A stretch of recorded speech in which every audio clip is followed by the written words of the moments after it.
कांग्रेस में चेहरे बदले होंगे, लेकिन उसका चरित्र, उसके हाव भाव आज भी वही हैं जो 1975 में एक बर्बर चेहरा उस समय में कांग्रेस पार्टी का देखने को मिला था। ये लोकतंत्र की दुहाई देते हैं, लेकिन भारत के बाहर जाकर के भारत के लोकतंत्र को कटघरे में खड़ा करते हैं। कांग्रेस आज भी उसी रास्ते पर चल रही है और उसी का परिणाम है।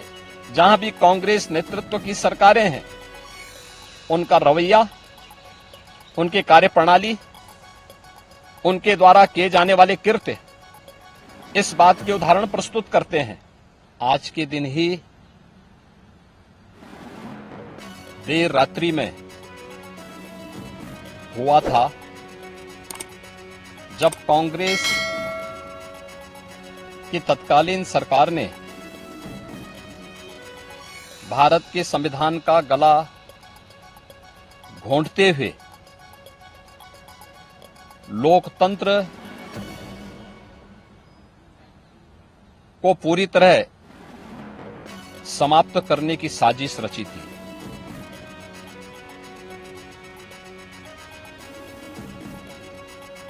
पच्चीस जून 1975 रात के अंधेरे में श्रीमती इंदिरा गांधी जी के नेतृत्व में कांग्रेस की सरकार ने कैसे भारत के लोकतंत्र को नष्ट करने का प्रयास किया था।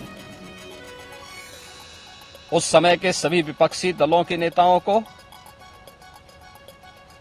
उसमें से अटल बिहारी वाजपेयी जी, से मोरारजी देसाई जी, श्री जयप्रकाश नारायण जी, श्री लाल कृष्ण आडवाणी जी और विपक्ष के सभी नेताओं को बंद करके लोकतंत्र के गले को पूरी तरह घोंटने का प्रयास किया था। आज जब 50 वर्ष के उपरांत हम इमरजेंसी की उन यादों को स्मरण करते हैं, तो स्वाभाविक रूप से कांग्रेस में चेहरे बदले होंगे, लेकिन उसका चरित्र, उसके हाव भाव आज भी वही हैं जो 1975 में एक बर्बर चेहरा उस समय में कांग्रेस पार्टी का देखने को मिला था। कैसे उन्होंने संविधान की मूल आत्मा कही जाने वाली प्रेम्बल में संशोधन करके उसकी आत्मा को नष्ट करने का प्रयास किया था। कैसे कांग्रेस ने उस समय देश के नागरिकों के मौलिक अधिकारों को पूरी तरह प्रतिबंधित कर दिया था। कैसे न्यायालय के अधिकारों को कांग्रेस पार्टी ने उस समय में बंधक बना के रख दिया था। और आज भी कांग्रेस पार्टी में भले ही नेतृत्व बदला हो, लेकिन उसका चेहरा बदला हो, लेकिन चरित्र तो उसका आज भी वही है। ये लोकतंत्र की दुहाई देते हैं, लेकिन भारत के बाहर जाकर के भारत के लोकतंत्र को कटघरे में खड़ा करते हैं। भारत की चुनाव प्रणाली पर प्रश्न चिन्ह खड़ा करते हैं। भारत के बाहर जाकर के भारत को और इसके लोकतंत्र को कोसते हैं। भारत के अंदर हर चुनाव की प्रक्रिया में बाधा पैदा करके ईवीएम पर अपने अकर्मण्यता का दोष थोपने का प्रयास करते हैं।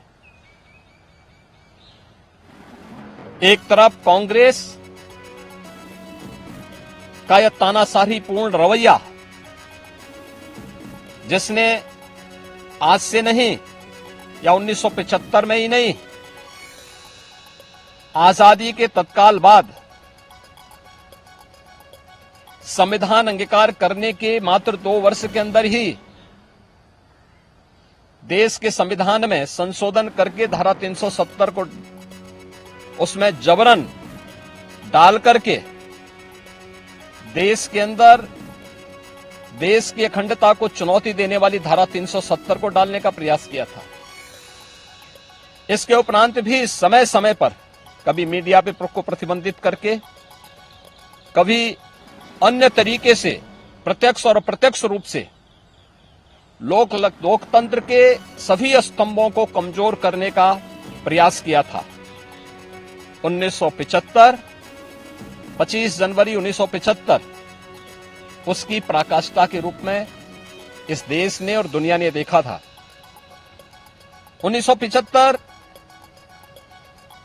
की इमरजेंसी की घटना की 50 वर्ष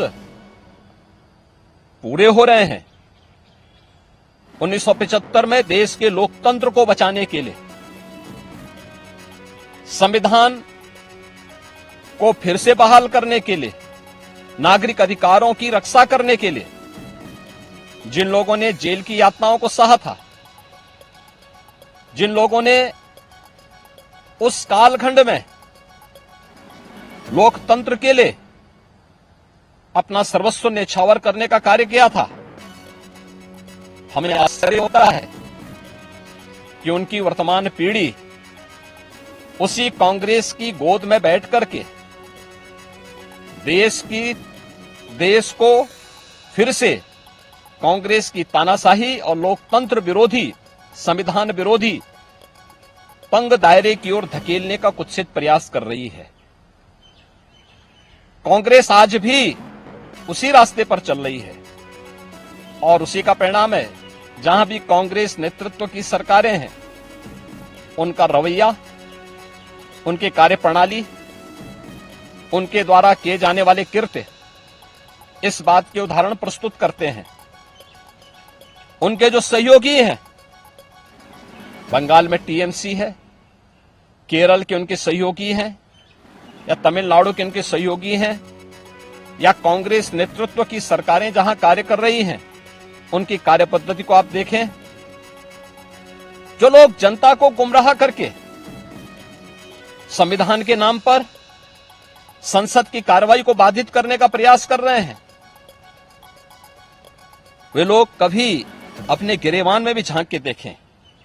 क्या उन्होंने सही मायने में संविधान का पालन किया था?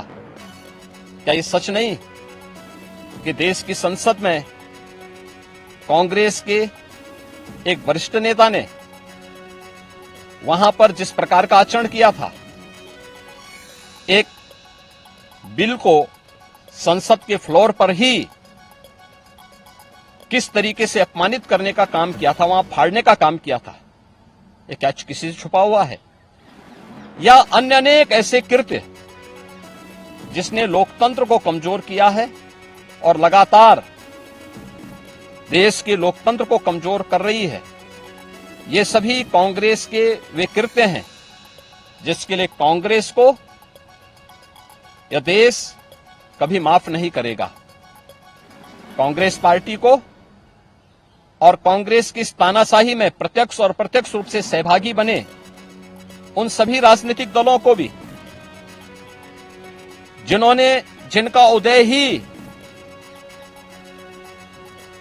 देश के अंदर कांग्रेस के खिलाफ